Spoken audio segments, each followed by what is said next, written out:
So hello and welcome दोस्तों, आपका बहुत बहुत स्वागत है dedicate yourself to be unique to lead. और आज के सेशन में हम बात करने वाले हैं एज बेस्ड प्रॉब्लम्स, आयु आधारित प्रश्नों पे। और ये इस वीडियो सीरीज़ का एज बेस्ड प्रॉब्लम के सीरीज़ का दूसरा वीडियो है और ये अंतिम वीडियो होगा। तो आप इसका पहला वीडियो देख लो, वहाँ से आपको कंसेप्ट बेसिक कंसेप्ट क्लियर हो जाएगा। उसमें भी मैंने अराउंड 6 to 7 क्वेश्चन, 6 से 7 क्वेश्चन मैंने करा रखे हैं। और ये वो क्वेश्चंस हैं जिन्हें मैं आज डिस्कस कराने वाला हूँ। ठीक है, मॉडरेट टू हाई लेवल के कुछ क्वेश्चंस के कलेक्शन मैंने ले रखे हैं और इन्हें ही मैं आज डिस्कस कराऊंगा। ठीक है, चलिए फिर शुरू करते हैं। अच्छा, for the sake of clarity मैंने बाइलिंगुअल रख क्वेश्चन हिंदी और इंग्लिश मैंने दोनों में लिख रखे हैं। ठीक है, आपको जिस लैंग्वेज में भी कन्वीनियंस हो आप देख सकते हो। सेम जो क्वेश्चन लिख रखे हैं मैंने उसी का सेम हिंदी है। ठीक है, तो the respective ratio between the present ages of Suman and Madhavi is 5 ratio. Suman और माधवी के प्रेजेंट एजेस का जो डिफरेंस रेशियो जो है वो 5:1 है। ठीक है, कह रहा Suman is 9 years younger than Shweta. Suman जो है वो श्वेता से 9 साल छोटी है और श्वेता जो है 9 सालों के बाद, दैट मीन्स के फ्यूचर में 33 साल की हो जाएगी। तो ये बताओ फ्यूचर में जब 9 सालों के बाद तो प्रेजेंट में क्या होगा? तो 9 साल घटाने पड़ेंगे ना, तो ये हो जाएगा 24 years होगा। ठीक है, अच्छा तो सुमन का प्रेजेंट एज क्या हो जाएगा? सुमन क्या है? श्वेता से 9 साल छोटी है, तो ये हो जाएगा 15 years।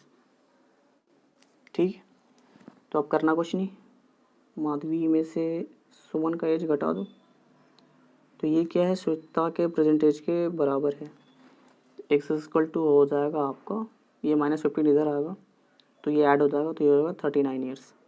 ठीक है,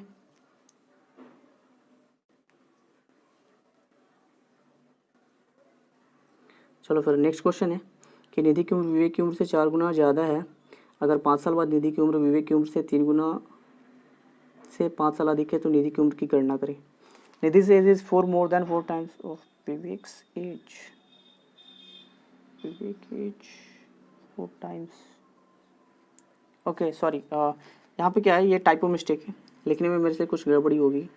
ये डेटा में कुछ चेंजेज है। ठीक है, चेंजेस नहीं है, आप कह सकते हो कि ये डाटा लिखते समय छूट गया था, तो ये क्वेश्चन कुछ अलग ही सेंस बना दे रहा। तो चलो ठीक है, फिर इसको इसी सेंस में लेके बनाते हैं और इसको अलग सेंस में, जिस सेंस में उसको सेंस बनाते हैं। दैट मीन्स कि इस क्वेश्चन का हिंदी ये नहीं है। ठीक है, इस क्वेश्चन को अगर मैं बनाऊँ तो मैं क्वेश्चन के अनुसार चलता हूँ। निधि की उम्र विवेक की उम्र अगर मैं भी मानूँ तो विवेक की उम्र के 4 गुना से 4 गुना है। ठीक है, विवेक की प्रेजेंट उम्र क्या थी? विवेक की प्रेजेंट उम्र है भी। ठीक है, और निधि की क्या है? विवेक की 4 गुनी है। 5 सालों के बाद, तो दोनों तरफ तो 5 ऐड होंगे ना। 5 सालों के बाद क्या हो रहा? तो b+5। 5 सालों के बाद तो विवेक भी तो 5 साल आगे जाएगा। निधि की उम्र विवेक की उम्र के 3 गुना से 5 अधिक है। देखा इक्वेशन मैंने कैसे बना? आपको इसी तरीके से लैंग्वेज पढ़ते जाओ, इक्वेशंस बनते जाएंगे। अब इस n की जगह पे आपको 4v ला के पुट करना है, तो 4v + 5 इज इक्वल टू, इस 3 को जब मल्टीप्लाई करोगे तो ये होगा 3v, फिर हो जाएगा 15 + 5। ठीक है, तो ये 15 + 5 20 और ये 5 इधर आके माइनस होगा तो ये हो जाएगा 15 और ये भी उधर जाएगा तो माइनस हो जाएगा, तो 4v - 3v is equal to v। तो v का वैल्यू मेरा 15 आया, यानी कि विवेक का प्रेजेंट एज अगर 15 साल है तो निधि का प्रेजेंट एज क्या हो जाएगा? तो 4v, तो 4 × 15 दैट मीन्स कि 60 years। तो निधि का प्रेजेंट एज क्या हो जाएगा? 60 साल। ठीक है, चलो फिर अब नेक्स्ट क्वेश्चन ये कर लेते हैं। Nidhi's age is 4 more than 4 times of Vivek's age. That means कि निधि, विवेक का अगर प्रेजेंट एज अगर मैं भी मानूँ तो निधि का जो है वो क्या है? वो विवेक के एज का 4 गुना से 4 अधिक है। ठीक है, कह रहा 5 सालों के बाद, तो 5 सालों के बाद अगर मैं निधि का एज ये मान के चल रहा तो 4v प्लस 5 सालों के बाद दैट मीन्स कि 5 इधर भी ऐड होंगे तो विवेक भी तो 5 साल आगे जाएगा, ठीक है। तो 5 सालों के बाद विवेक का एज जो है वो 3 गुना है ना, this is 5 years more than 3 times of Vivek age, 3 गुना से 5 अधिक है, ठीक है। यही कह रहा है ना, 5 सालों के बाद विवेक की एज के 3 गुने से 5 ज़्यादा है। अब वो कर लो, सॉल्व कर लो फिर। 4v plus 9 is equal to, इधर करोगे तो इधर हो जाएगा 3v प्लस 5 तो 15 और प्लस 20, ठीक है। मैंने सीधा ऐड कर दिया तो यहाँ से निकल जाएगा v इज इक्वल टू 11, यानी कि विवेक का जो एज होगा वो 11 साल होगा। तो निधि का प्रेजेंट एज क्या हो जाएगा, तो 11 का वैल्यू जब यहाँ पे पुट करोगे तो 11 गुना 4 44 44 और प्लस 4 48, दैट मीन्स कि निधि का जो एज होगा हो जाएगा वो हो जाएगा 48 ईयर्स, ठीक है। नेक्स्ट क्वेश्चन है सेम क्वेश्चन हिंदी और इंग्लिश, ठीक है। तो पिता की आयु उसके पुत्र से 3 गुना है। अगर मैं फादर के लिए एफ लिखूँ और सन के लिए एस लिखूँ तो 3 गुना है। पुत्र अगर 1 है तो फादर जो है वो 1 का 3 गुना, दैट मीन्स कि 3 होगा। 5 साल पहले बेटे की उम्र उसके पिता की 1/6 थी। अच्छा, जब भी ऐसा क्वेश्चन है ना जिसमें पास्ट का रेशियो दे तो पहले पास्ट का रेशियो लिखो फिर प्रेजेंट का रेशियो लिखो, पहले पास्ट का रेशियो लिखो फिर प्रेजेंट का रेशियो लिखो, और अगर फ्यूचर का रेशियो दिया हो तो पहले प्रेजेंट का लिखो फिर फ्यूचर का लिखो, ठीक है। तो पास्ट में जब बेटा 1 साल का था तो पिता 6 साल का था, यही बोला ना। 1/6 सन जो था 1/6 था, मतलब कि जब 1 ईयर का था तो फादर जो था वो 6 ईयर का था। दैट मीन्स कि वो रेशियो बता रहा, वो वैल्यू मत, फिर ये हाँ थोड़ा सा ऑड लगेगा कि 1 साल का बेटा और 6 साल का फादर, तो ये वो चीज़ नहीं है, ये रेशियो के रिस्पेक्ट में आप लेके चलो, ठीक है। अच्छा, और वर्तमान रेशियो क्या है फादर और सन के बीच का 3:1, ठीक है। और ये गैप कितने साल का है, 5 सालों का। आगे क्या कह रहा है, शादी के समय उसकी माँ अपने पिता से 5 साल छोटी थी, उसकी माँ की उम्र की भी गणना करो, ठीक है। 5 years ago the age of son was 1/6 of his father, and find the present age of son at the time of marriage. His mother was 5 years younger to his father. The age of father is 3 times of his son. Also यहाँ पे तो नहीं, ऐसा ठीक है। That means कि बेटे और माँ दोनों की उम्र बतानी है हमको, ठीक है। चलो, यहाँ से एक चीज़ तो मेरे को मालूम है कि यहाँ से फादर और सन का जो रियल एज है वो निकल के आ जाएगा। ये देखो, इन दोनों का डिफरेंस देखो, 6 और 5, 6 और 1 के बीच का डिफरेंस है 5, और 3 और 1 के बीच का डिफरेंस है 2। तो इसको इससे गुना करना है और इसको इससे गुना करना है, ठीक है। ये मैं पहले बता चुका हूँ, डिफरेंसेस इक्वल करनी होती है हमको। ये जो आयुओं का जो अंतर होता है उसे हमें बराबर करना होता है। तो जब आप 2 से मल्टीप्लाई करोगे तो ऊपर होगा 12 और ये हो जाएगा 2, 5 से मल्टीप्लाई करोगे तो ये हो जाएगा 15 और ये हो जाएगा 5, और दोनों के बीच का गैप देखोगे, गैप क्या है, सेम है 3, और ये 3 यूनिट है और ये बराबर है अपने एग्जैक्ट वैल्यू के 5 साल की। दैट मीन्स कि 3 unit is equal to 5 years, ठीक है। Sorry, 3 unit is equal to 5 years. तो किसका पूछना है, फादर का निकालना है ना, क्योंकि माँ का फिर वो ये निकालेगा। तो 6 unit is equal to what, तो आप कहोगे कि 5/3 इंटू 6, 5 2 जा, तो 5 2 जा ये हो जाएगा आपका 10, ठीक है। और एक मिनट, सॉरी 1 मिनट यार, ये तो ठीक है, ये तो ठीक है, ये गड़बड़ हो गया।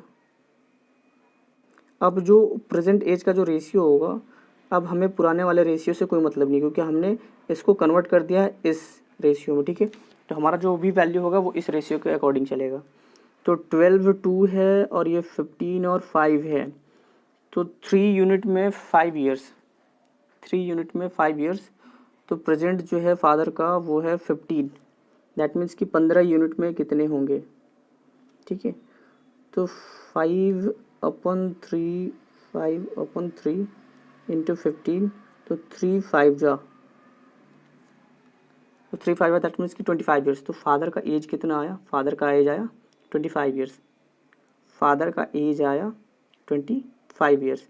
तो फादर का जब एज 25 ईयर्स आया तो मदर का एज क्या बोल रहा कि मदर जो थी वो 5 ईयर्स यंगर थी। दैट मीन्स कि मदर का एज हो जाएगा 25 - 5 20। तो मदर का एज क्या हो जाएगा, मदर का एज हो जाएगा 20 साल, ठीक है। नेक्स्ट क्वेश्चन पे आते हैं। नेक्स्ट क्वेश्चन बोल रहा है कि माधव 40 साल के हैं और प्रिया 60 साल की है, ठीक है, और उनकी आयु का अनुपात 3:5 के अनुपात से कितने वर्ष पहले है। दैट मीन्स कि Madhav is 40 years old and Priya is 60 years old. How many years before the ratio of their age was 3:5? ठीक है, अभी प्रेजेंट में जो इनका एज है वो 40 और 60 है। किनका, माधव और प्रिया का। कह रहा है कितने सालों पहले इनके एज का जो रेशियो था वो 3:5 के रेशियो में था, ठीक है। तो करना कुछ नहीं है, इनके बीच का डिफरेंस निकालो, आपका होगा 20 ईयर्स, क्योंकि डिफरेंस तो सेम रहने वाला है ना। पहले वीडियो में भी मैं बता चुका हूँ कि आज प्रेजेंट में बात करो या पास्ट में बात करो या फिर फ्यूचर में बात करो, एज का जो डिफरेंस होगा वो हर समय बराबर होना चाहिए, बराबर होना चाहिए। तो ये तो वैल्यू में मैंने देखा, रेशियो में क्या डिफरेंस दे रहा है, तो रेशियो में डिफरेंस दे रहा है 2, ठीक है। तो ये 2 यूनिट बराबर इसके एक्चुअल वैल्यू के बराबर होगा। तो 2 यूनिट बराबर 20 साल, तो 1 यूनिट बराबर आपका हो गया 10 साल, ठीक है। अब इस 10 को उठा के यहाँ पे पुट कर दो, तो 30 और 50, 10 1 यूनिट बराबर 30 साल, तो 3 यूनिट बराबर आपका हो गया 30 साल, और 5 यूनिट बराबर 50 साल। अब देख लो 30 से 40 कितने सालों के बाद आना पड़ा, तो 10 साल। दैट मीन्स कि 10 साल पहले उनका जो रेशियो था वो 3:5 था, ठीक है। अच्छा, ये इस क्वेश्चन को मैं डिस्कस करने से पहले, चूंकि ये एवरेज का पोर्शन बता रहा है, ठीक है, ये एवरेज में आ जा रहा है, तो आप मेरी एवरेज की वीडियो जाके देख लो, वहाँ पे मैंने बहुत ही डिटेल में फंडामेंटल वाले वीडियो देखना, ठीक है। 2 मेथड मैंने बताए, दोनों मेथड समझना, बहुत ही आसानी से समझ पाओगे कि एवरेज का एप्लीकेशन क्या है। और इवन कि इन दोनों में से एक मेथड इस तरीके का है कि उस फॉर्मूला के थ्रू आप एवरेज का किसी भी तरीके का क्वेश्चन डील कर सकते हो, from fundamental to advance level, ठीक है। चलो फिर पहले मैं इसके एक कंसेप्ट बता देना चाहता हूँ। अगर आप पहले से जानते हो तो बहुत अच्छी बात है, आपका एक बार रिवीजन हो जाएगा, ठीक है। तो आप इसको देख सकते हो। अगर मैं कहूँ कि 1 से लेकर 5 तक संख्याएं हैं, ठीक है। अच्छा, एवरेज का मतलब क्या होता है ये बताना जरा। एवरेज का मतलब कुछ इस तरीके से समझना। मान लिया कि मेरे पास 4 सम संख्याएं हैं, इवन नंबर से 2 4 6 और 8, ठीक है। तो मैं कहूँगा इनका एवरेज निकालो। आप क्या करोगे, इन सबको ऐड करोगे और 4 से भाग दोगे, क्योंकि 4 नंबर है, ठीक है। तो 6 4 10 8 2 20, तो ये हो जाएंगे 20 और 20/4, या दैट मीन्स कि आपको हो गया एवरेज 5 होगा, ठीक है। अब इसको मैं जिस तरीके से बोल रहा हूँ वो समझना। एवरेज का मतलब ये होता है कि जितने भी एलिमेंट्स होंगे उन सबको एक समान वेटेज दिया गया है। मैंने कहा एवरेज का मतलब होता है जितने भी एलिमेंट्स होंगे उन सबको एक समान वेटेज दिया गया है, मतलब एक समान वैल्यू उनको कंसीडर किया गया है जब भी हम एवरेज की बात करते हैं, ठीक है। अब इसमें एवरेज, तो इसका मतलब आप कहोगे कि तो ये क्या, तो आप ये कहोगे, आप क्या कहोगे मेरे से कि अच्छा, तो मैं ये कह रहा कि 5 को भी आपको 2 को भी आपको 5 की तरह कंसीडर करना पड़ेगा। 5 को आपको कंसीडर करना पड़ेगा कि 4 4 नहीं, 4 भी 5 है, और 6 6 नहीं, 6 भी 5 है, और 8 8 नहीं, 8 भी 5 है।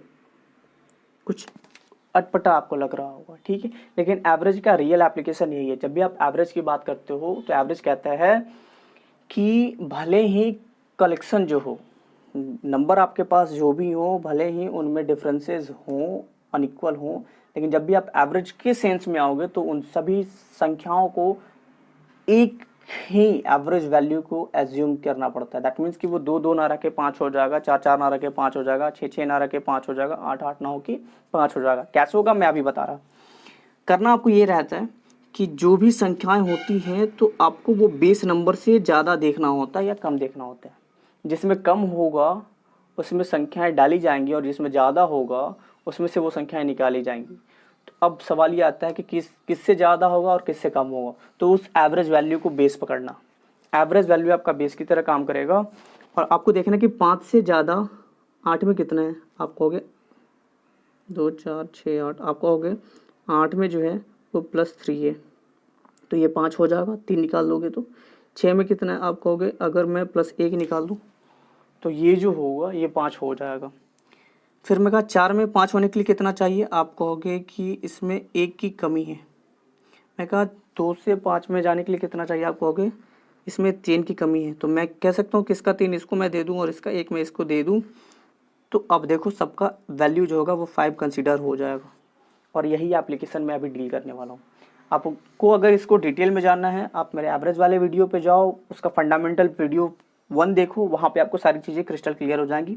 अभी के लिए बस इतना समझो कि सारी संख्याएं जब भी एक कलेक्शन में, भले ही उनका वैल्यू अलग अलग हो, लेकिन जब उनको एवरेज में कंसिडर किया जाता है तो ये मान के चला जाता है कि सारी संख्याएं एक समान हैं और जिसके पास कम है उसके पास ज़्यादा जो एवरेज वैल्यू से ज़्यादा रखे हुए होगा इंडिविजुअल एलिमेंट, वहाँ से वो वैल्यू उठा के और कम वाले में डाल देंगे हम। ठीक है, अच्छा अब आते हैं क्वेश्चन पे। कह रहा है average age of husband and wife first. अच्छा, इस तरीके के क्वेश्चन में, ये इस तरीके के एज के जब भी प्रॉब्लम आए कि average age of husband and wife was 27 years when they married 4 years ago. ठीक है, 4 साल पहले शादी के समय उनका एवरेज एज इतना था और शादी के इतने सालों के बाद उनका एवरेज एज इतना हो जा रहा है। तो हमेशा इस तरीके के क्वेश्चन में आपको एक काम करना होता है और वो ये करना होता है कि आपको उस प्रेजेंट पास्ट से प्रेजेंट के सीन में आना होता है और फिर प्रेजेंट के बाद जो भी फर्दर प्रोसीडिंग करनी होगी वो करेंगे। कहने का मतलब है कि दो लोगों का एज शादी के समय था 27, 4 साल पहले, तो 4 साल बाद जब मैं आऊँगा तो वो प्रेजेंट हो जाएगा। तो दोनों लोगों का आज का एज होगा वो 31 ईयर्स होगा। ठीक है, अब ये मत कहना कि 2 लोग हैं तो 4 दूनी 8, दैट मीन्स कि 27 में 8 ऐड करोगे, नहीं। एवरेज की बात हो रही है ना, तो एवरेज का मतलब क्या रहा है कि पहले का भी 4 साल इंक्रीज हुआ, दूसरे का भी 4 साल इंक्रीज हुआ, 2 से जब डिवाइड करोगे तो 8/2 दैट मीन्स कि 4, तो इंक्रीज कितना होगा 4 ईयर्स। ठीक है, चलो फिर तो प्रेजेंट एज का रेशियो क्या हो जाएगा, पास्ट में था कि 2 व्यक्तियों का एज जो था वो था। अच्छा, ये 2-3 एग्जांपल देखोगे समझ जाओगे, ज़्यादा समझना होगा तो एवरेज की वीडियो पे चले जाना। ठीक है, ये देखो प्रेजेंट में 2 लोगों का जो एज है वो हो रहा 31। कह रहा इसमें कि एक बच्चा आ रहा तो एज कितना हो जा रहा, तो आप कहोगे एज जो है सो प्रेजेंट टाइम में अगर इन तीनों का देखा जाए तो वो हो रहा 21। मैंने क्या कहा था, मैंने ये कहा था कि जब भी आप एवरेज, ये तो एवरेज बता रहा ना, ये वैल्यू 21 मेरे को एवरेज बता रही 3 लोगों की। तो मैंने क्या कहा था कि एवरेज वैल्यू का मतलब होता है कि भले ही वैल्यू कुछ अलग हो, भले ही ये 31 हो, लेकिन मैं 31 ना समझूंगा, मैं ये समझूंगा कि सभी को 21 दिए गए। ठीक है, तो अगर मैं कहूँ कि ये 21 है और ये भी 21 है तो फिर आप कहोगे कि अरे यार ये 21 से तो ज़्यादा है। मैं कहूँगा कितना ज़्यादा है, आप कहोगे 21 से 31 दैट मीन्स कि 10 ज़्यादा है। कहोगे ना कि 10 ज़्यादा है, प्लस में है, तो मैं कहूँगा 10 ही ज़्यादा है क्या, तो आप कहोगे नहीं, 10 गुना 2, क्योंकि यहाँ पे 2 लोग हैं ना, एक आदमी होता तो 10 होता सिर्फ, यहाँ पे तो 2 हैं तो 10 दूनी 20, दैट मीन्स कि यहाँ पे ज़्यादा कितना है, यहाँ पे ज़्यादा है 20। अब जब ज़्यादा 20 यहाँ पे है तो यहाँ पे 20 कम होगा, क्योंकि तभी तो ये कैंसिल होगा। ठीक है, कैंसिल होगा तभी तो 0 होगा। दैट मीन्स कि हमें ज़्यादा रखना ही नहीं है, हमें एकदम बैलेंस कर देना है। दैट मीन्स कि प्लस माइनस का वैल्यू कुछ इस तरीके से अरेंज करना है कि वैल्यू कम्प्लीटली 0 हो जाए, बैलेंस्ड हो जाए। तो 20 जब इधर ज़्यादा है तो 20 इधर कम होगा, यानी कि ये 21 ना हो के कितना होगा, 20 कम करोगे तो क्या होगा, 1 होगा, यानी कि बच्चे का प्रेजेंट एज क्या हो जाएगा, 1 साल। समझ में आया? ठीक है, वीडियो को पॉज करके फिर से देख लेना बैकवर्ड जाके आपको पता चल जाएगा, ठीक है। बैक करके देख लेना वीडियो, आपको समझ में आ जाएगी। 2 बार 3 बार देखोगे ये कंसेप्ट बहुत आसानी से समझ में आएगी, ठीक है। 3 years ago the average age of family of 5 members 5 members 5 members 5 members 5 members 17 years। कब था? 3 साल पहले। प्रेजेंट में आना पड़ेगा, तो 5 का 20 ये हुआ ना, लिख लेते फिर 20 प्लस कह रहा baby having been born the average age of the family same today. तो बीच में एक बच्चा भी जन्म लेता है, अब जो हो गए वो हो गए 6 लोग। और कह रहा अभी भी अगर मैं देखूं तो जो एवरेज एज है वो अभी भी 17 ही है, 17 years ही हैं, ठीक है। तो शिशु की वर्तमान आयु क्या है? तो मैंने क्या कहा, ये मेरा प्रेजेंट एज है। एवरेज को बेस पकड़ो और बेस से देखो कितना ज़्यादा कितना कम। आपने पकड़ा एवरेज 17 बेस, और बेस से ये कहा कि 17 से ये कितना ज़्यादा है, आपने कहा 3 ज़्यादा है। मैंने कहा 3 ज़्यादा है श्योर, तो आप कहोगे नहीं, 3 जो ज़्यादा है वो 5 लोगों में ज़्यादा है। दैट मीन्स कि 5 से आप गुना करोगे तो आप कहोगे कि ये +15 है। अच्छा, बेस वैल्यू 17, तो ये भी 17 की तरह काम कर रहा था और ये भी 17 की तरह काम कर रहा था। इसमें 17 से ज़्यादा 3 था, 17 से ज़्यादा 3 था 20, और फिर चूँकि 5 लोग थे तो ये 3 ना होके ये कितना था, 15 ज़्यादा था। तो यहाँ पे 15 ज़्यादा है, इट मीन्स कि यहाँ पे क्या होना चाहिए, इसको जीरो करना पड़ेगा ना बैलेंस करने के लिए। तो यहाँ पे क्या होना, कम होना पड़ेगा, कितना, 15। तो 17 प्रेजेंट था लेकिन 15 कम हो गए, तो प्रेजेंट एज क्या हो गई, 2 साल, ठीक है। इस क्वेश्चन को देख लेते हैं। इस क्वेश्चन में कह रहा था average age of mother father and son was 42 years at the time of marriage of the son. इसमें कुछ करना नहीं, बस वही चीज़। After 1 year an infant was born and after 6 years of marriage. शादी के 6 सालों के बाद की बात हो रही है, शादी के 6 सालों के बाद। दैट मीन्स कि यहाँ पे कर लोगे आप, यहाँ पे कर लोगे आप 42 और 6 48, कितने लोगों का, 3, प्रेजेंट एज, ठीक है। अच्छा, इसके बाद 2 लोग और आके जुड़ गए, कितना इनका एज है वो मालूम नहीं है, लेकिन वर्तमान में इन पांचों का जो एवरेज एज है वो है 36। दैट मीन्स कि हमको इसको भी 36 मान के चलना पड़ेगा और इसको भी 36 मान के चलना पड़ेगा। अभी 36 से कितना ज़्यादा है, तो ये है मेरा +12 ज़्यादा, और ये मैं कहूँगा +12 ज़्यादा है क्या, आप कहोगे नहीं, 3 लोगों में ज़्यादा है ये। दैट मीन्स कि ज़्यादा कितने, +36, 36 ज़्यादा है इसमें, ठीक है। तो अब मैं क्या कहूँगा, तो इसमें से भी तो फिर घटाना पड़ेगा, इसमें से घटाओगे ना, तो आप कहोगे ठीक है 36 ला के इसमें से घटा देते हैं, तो फिर 0 हो जाएगा। नहीं, ये मेरा एवरेज वैल्यू है ना, ये तो मेरा ये तो एग्जैक्ट वैल्यू आ रहा है ये, जबकि एवरेज वैल्यू है, तो उसको भी तो एवरेज में चेंज करना होगा। तो एवरेज में चेंज करने के लिए 36 को क्या करना पड़ेगा, कितने लोगों में डिवाइड करना है, 2 लोगों में। दैट मीन्स 18, ठीक है। यानी कि एवरेज रेशियो जो है वो कितना घट जाएगा, 18। तो 36 ना रह के अब कितना हो जाएगा, ये वैल्यू हो जाएगा 18, ठीक है। अब कह सकते हो कि वर्तमान में 2 लोगों का अगर एवरेज एज 18 है, मदर और सन का एवरेज एज जो है, एवरेज एज इसका ज़रूरत है नहीं, अब एवरेज एज जो है वो 18 है। तो मदर और सन का प्रेजेंट एज का सम क्या हो जाएगा, आप कहोगे 36। अच्छा, एक चीज़ देखना, शादी के 1 साल के बाद सन होता है, बच्चा होता है, और शादी मान लो यहाँ पे हुआ, ठीक है, इसके 1 साल के बाद एक सन होता है, और शादी के 6 सालों के बाद अभी प्रेजेंट का एज का ये दे रहा है एवरेज, और सम ये दे रहा, ठीक है। तो 6 सालों के बाद ये 1 साल, तो ये जो गैप हो रहा वो कितना हो रहा है, 5 years। दैट मीन्स कि बच्चा जो है वो 5 सालों का हो चुका है।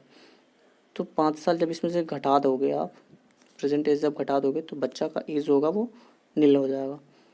दैट मीन्स कि 31। तो मदर का प्रेजेंट एज अभी के वर्तमान समय में मदर का जो एज होगा वो 31 years होगा। और मेरे से पूछ क्या रहा, find the age of the bride at the time of marriage. शादी के समय कितना, तो शादी के समय गैप कितना था, 6 years का। तो 31 में से जब आप 6 years सब्ट्रैक्ट करोगे तो 25 years होगा। तो मेक्स यू परफेक्ट। प्रैक्टिस करो जितना प्रैक्टिस कर सकते हो।